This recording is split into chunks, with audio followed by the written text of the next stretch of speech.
복음을 알자 13번째로 권능과 은사에 대한 총정리를 말씀드리겠습니다.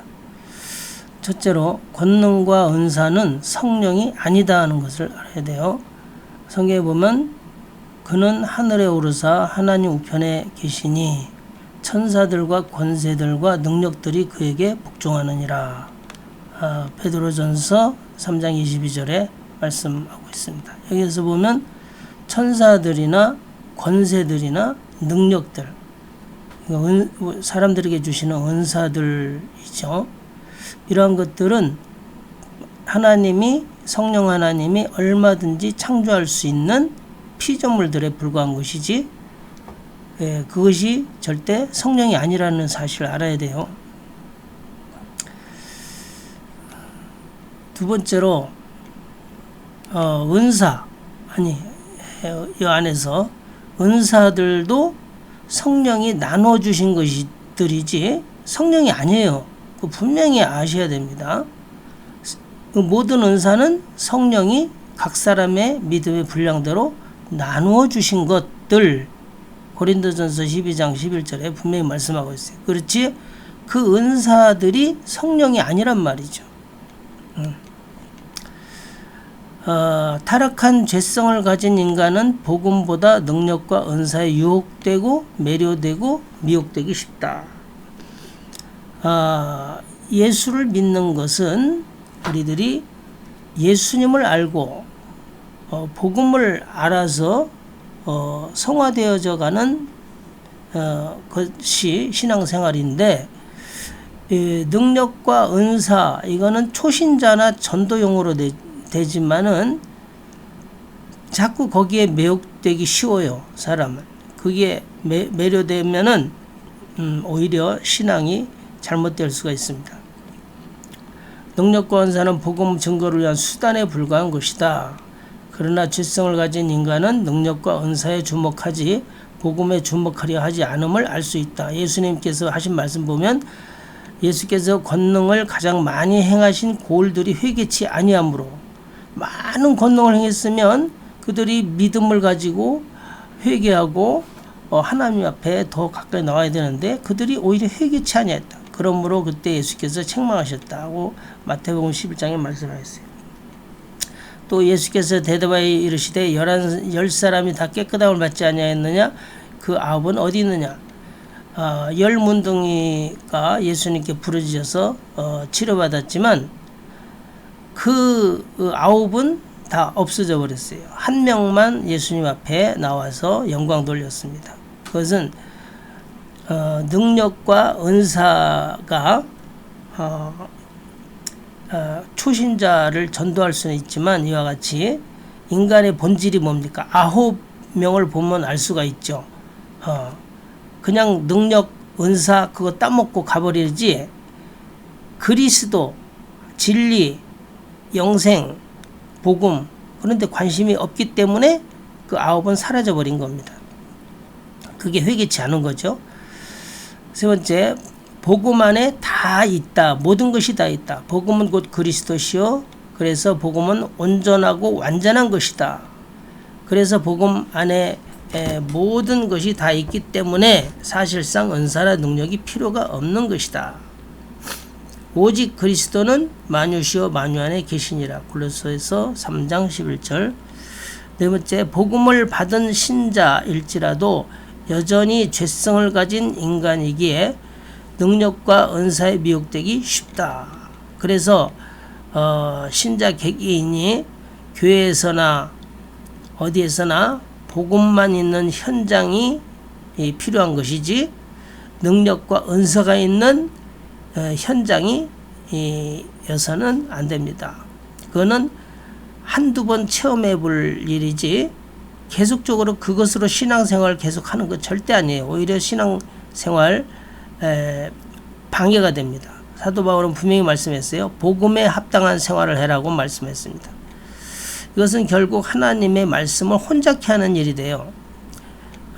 우리는 수많은 사람들처럼 하나님의 말씀을 혼잡하게 하지 아니하고 곧 순전함으로 하나님께 받은 것 같이 하나님 앞에서 와 그리스도 안에서 말하노라. 다섯 번째, 복음은 완전한 것, 은사와 능력은 부분적인 것. 복음은 장성한 자의 것, 은사와 능력은 어린아이 신자의 것. 복음은 실체와 실상이고 은사와 능력은 그림자요 사진이요 허상이다. 그래서 복음은 영원한 것이요 은사와 능력은 일시적인 것이다 하는 것을 알아야 됩니다. 참고로 고린도전서 13장 말씀입니다. 여섯 번째, 복음을 온전히 깨닫기 전에 은사와 능력을 가지게 되면 어떻게 되냐면 그 리더와 교인들은 복음을 깨닫기 어렵습니다.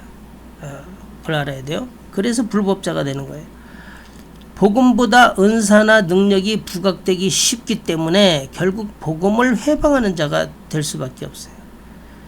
은사자가 복음을 찾아가지 않으면 결국 그 사역이 사단의 역사로 바뀔 수 있다 하는 것을 알아야 돼요.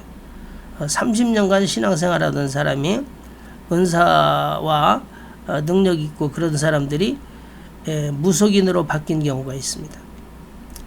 일곱 번째, 은사 능력 운동과 복음 사역은 병행될 수 없다. 여덟 번째, 은사 능력 운동의 역사는 절대 성령의 역사가 성령의 사역이 아니다 하는 거예요. 은사 능력 운동 그 역사는 성령의 그 본질적인 사역이 아니라는 거예요. 성령이 나눠주신 것이지 그것이 은사 능력 운동이 마치 성령 운동인 것처럼 해서는 절대로 안 되는 겁니다. 그거는 마태복음 7장에 딱 불법자가 되는 거예요. 성령이 오신 목적은 진리를 증거하시고 오직 그리스도를 증거하기 위함이라고 분명히 요한복음 15장 26절 성령이 오시면 그가 나를 증거할 것이요. 요한복음 16장 13절 진리의 성령이 오시면 너희를 모든 진리 가운데로 인도하신다고 말씀했어요.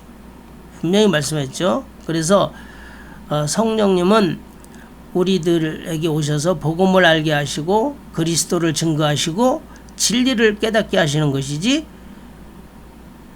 그리고 은사도 나눠주시지만은 그 은사 능력 가지고 신앙생활 하는 게 아니고요. 은사 능력 자체가 그걸 가지고 복음을 깨달아가는 게 아니에요. 절대 아닙니다.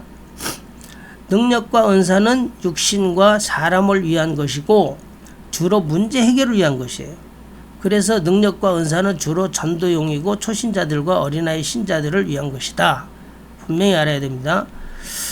신자에 대한 하나님의 뜻이 뭡니까? 영생이죠. 하나님은 우리에게 영생 주시기를 원하는 거예요. 근데 그 영생 얻기 위해서는 어떻게 해야 됩니까? 신자에게 이것을 위한 거룩함을 이루는 것이 하나님 뜻이에요.